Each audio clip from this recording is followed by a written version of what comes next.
Hello friends, ओम श्री गणेशाय नमः। जय श्री कृष्णा। आप सभी का स्वागत है आपके अपने यूट्यूब चैनल पर। फ्रेंड्स, आज हम आपको इस वीडियो में बताने जा रहे हैं ज्येष्ठ मास की कृष्ण पक्ष की अपरा एकादशी का व्रत इस बार किस दिन करना है। अपरा एकादशी व्रत की पौराणिक व्रत कथा, पूजा विधि, महत्व और उपाय के बारे में। फ्रेंड्स, वीडियो शुरू करने से पहले आपसे रिक्वेस्ट है, अगर आप हमारे चैनल पर नए हैं और आपने अभी तक चैनल को सब्सक्राइब नहीं किया है तो प्लीज सब्सक्राइब कीजिएगा चैनल को, साथ ही प्रेस कीजिएगा बेल आइकन को, जिससे नए वीडियो से रिलेटेड नोटिफिकेशन आपको तुरंत प्राप्त हो सके। और वीडियो पसंद आने पर वीडियो को लाइक और शेयर जरूर कीजिएगा ताकि सभी भक्तों को इस वीडियो का लाभ प्राप्त हो सके। और कमेंट बॉक्स में जय श्री कृष्णा जरूर लिखिएगा। हिंदू धर्म में अपरा एकादशी का विशेष महत्व माना गया है। पौराणिक मान्यताओं के अनुसार इस एकादशी पर व्रत रखने से भक्तों को अत्यंत पुण्य की प्राप्ति होती है और व्रतियों के सभी पाप नष्ट हो जाते हैं। अपरा एकादशी व्रत ज्येष्ठ मास की कृष्ण पक्ष की एकादशी तिथि के दिन रखा जाता है। अपरा एकादशी को अचला एकादशी, जल क्रीड़ा एकादशी और भद्रकाली एकादशी के नाम से जाना जाता है।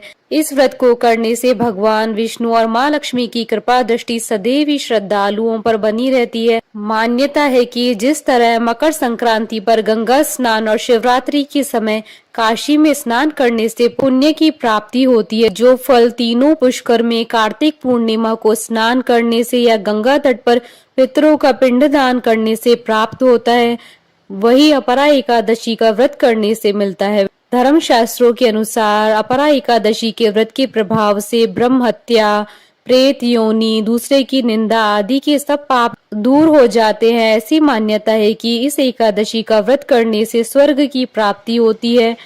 मान्यता है कि इस दिन विष्णु सहस्त्र नाम का पाठ करने से सृष्टि के पालनहार श्री विष्णु जी की विशेष कृपा भक्तों को प्राप्त होती है। इस दिन भगवान त्रिविक्रम की पूजा करने का विधान है।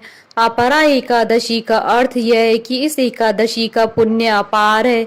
इस दिन व्रत करने से कीर्ति, पुण्य और धन की वृद्धि होती है। इस दिन तुलसी, चंदन, कपूर, गंगा जल से भगवान विष्णु जी की पूजा करनी चाहिए। फ्रेंड्स, अब आइए जानते हैं अपरा एकादशी के व्रत के नियमों के बारे में। विष्णु पुराण के अनुसार अपरा एकादशी व्रत की अवधि में चावल का सेवन नहीं करना चाहिए। इस व्रत को लेकर विष्णु पुराण में ऐसा वर्णन मिलता है कि जो व्रती व्रत के दौरान चावल का सेवन करता है वह पाप का भागी बनता है। अपरा एकादशी के दिन व्रती को पान नहीं खाना चाहिए। शास्त्रीय मान्यताओं के अनुसार अपरा एकादशी का व्रत रखने वालों को इस दिन रात में नहीं सोना चाहिए। रात्रि में भगवान विष्णु के नाम का भजन कीर्तन करना उत्तम माना गया है। ऐसा करने से भगवान विष्णु की कृपा प्राप्त होती है। अपरा एकादशी के दिन भूलकर भी दांतों से दांत साफ नहीं करने चाहिए। ऐसा माना जाता है कि एकादशी के दिन किसी भी पेड़ की टहनियों को तोड़ने से भगवान विष्णु नाराज हो जाते हैं।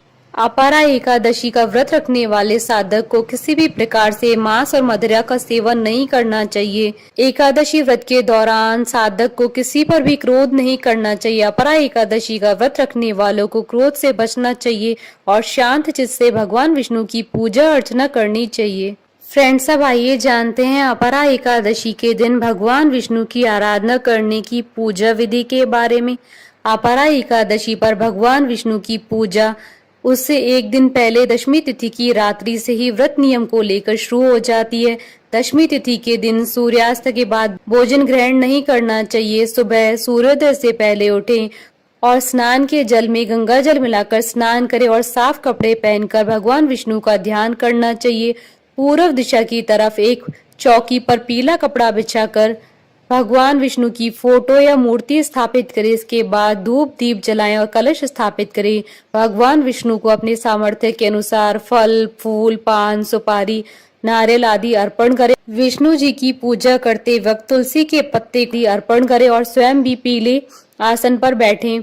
अपने दाएं हाथ में जल लेकर अपनी मुश्किलों को खत्म करने की प्रार्थना भगवान विष्णु से करें।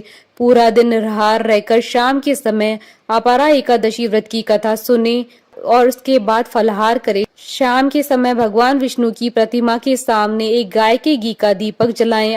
रात के समय सोना नहीं चाहिए, भगवान का भजन कीर्तन करते रहना चाहिए। अगले दिन पारण के समय किसी ब्राह्मण या गरीब को यथाशक्ति भोजन करवाएं और दान दक्षिणा देकर विदा करें। इसके बाद आप भी अन्न और जल ग्रहण करके व्रत का पारण करें। फ्रेंड्स, अब आइए जानते हैं अपरा एकादशी के दिन किए जाने वाले उपायों के बारे में।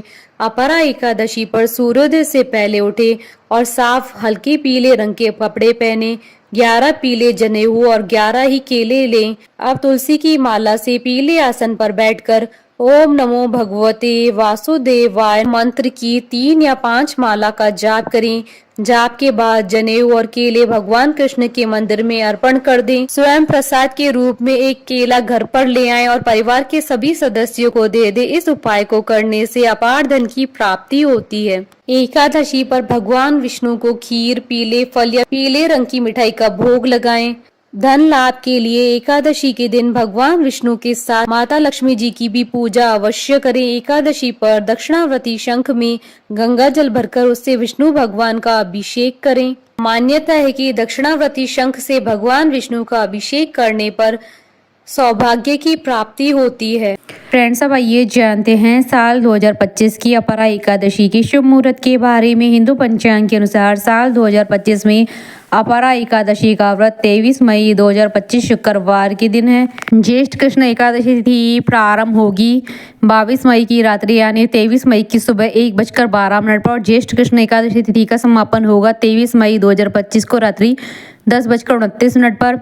व्रत पारण का समय रहेगा 24 मई 2025 को सुबह 5:26 से सुबह 8:11 तक और हरिवासर समाप्ति का समय रहेगा 24 मई 2025 को शाम 7:20 पर। साल 2025 की अपरा एकादशी के दिन अमृत सिद्धि योग और सर्वा सिद्धि योग का शुभ संयोग भी बन रहा है। अमृत सिद्धि योग और सर्वा सिद्धि योग का प्रारंभ होगा 23 मई 2025 को शाम 4:02 से अगले दिन सुबह 5:26 तक। फ्रेंड्स, आप हमारे चैनल पर ज्वाइन बटन को दबाकर हमारे चैनल के मेंबर भी बन सकते हैं। हम हमारे चैनल के मेंबर्स के कमेंट्स को टॉप प्रायोरिटी पर रखकर उनका रिप्लाई करते हैं। फ्रेंड्स, अब आइए प्रारंभ करें अपरा एकादशी व्रत की पौराणिक कथा। अर्जुन ने कहा, हे प्रभु, ज्येष्ठ मास की कृष्ण पक्ष की एकादशी का क्या नाम है तथा उसका महात्म्य क्या है? इसमें किस देवता का पूजन किया जाता है तथा इस व्रत को करने का क्या विधान है? कृपा कर यह सब मुझे विस्तार पूर्वक बताइए। श्री कृष्ण ने कहा, हे अर्जुन, ज्येष्ठ मास की कृष्ण पक्ष की एकादशी का नाम अपरा है क्योंकि ये अपार धन और पुण्यों को देने वाली है तथा समस्त पापों का नाश करने वाली है। जो मनुष्य इसका व्रत करते हैं उनकी लोक में प्रसिद्धि होती है। अपरा एकादशी व्रत के प्रभाव से ब्रह्म हत्या, प्रेत योनि, दूसरे की निंदा आदि से उत्पन्न पापों का नाश होता है। इतना ही नहीं, स्त्री गमन, झूठी गवाही, असत्य भाषण, झूठा वेद पढ़ना, झूठा शास्त्र बनाना, ज्योतिषियों द्वारा किसी को भरमाना, झूठा वेद बनकर लोगों को ठगना आदि भयंकर पाप भी अपरा एकादशी व्रत के प्रभाव से नष्ट हो जाते हैं। युद्ध क्षेत्र से भागे हुए क्षत्रिय को नरक की प्राप्ति होती है, किंतु अपरा एकादशी का व्रत करने से उसे भी स्वर्ग की प्राप्ति हो जाती है। गुरु से विद्या अर्जित करने के उपरांत जो शिष्य गुरु की निंदा करते हैं तो वे अवश्य ही नरक में जाते हैं। अपरा एकादशी का व्रत करने से इनके लिए स्वर्ग जाना संभव हो जाता है। तीनों पुष्करों में स्नान करने से या कार्तिक माह में स्नान करने से अथवा गंगा जी के तट पर पितरों को पिंडदान करने से जो फल प्राप्त होता है वही फल अपरा एकादशी का व्रत करने से प्राप्त होता है। बृहस्पति के दिन गोमती नदी में स्नान करने से, कुंभ में श्री केदारनाथ जी के दर्शन करने से तथा बद्रिका आश्रम में रहने से तथा सूर्य ग्रहण एवं चंद्र ग्रहण में कुरुक्षेत्र में स्नान करने से जो फल सिंह राशि वालों को प्राप्त होता है वह फल अपरा एकादशी के व्रत के समान है।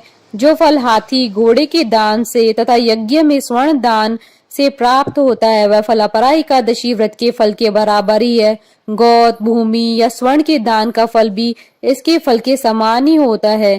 पाप रूपी वृक्षों को काटने के लिए व्रत कुल्हाड़ी के समान है तथा पाप रूपी अंधकार के लिए सूर्य के समान है। अतः मनुष्य को इस एकादशी व्रत को अवश्य करना चाहिए।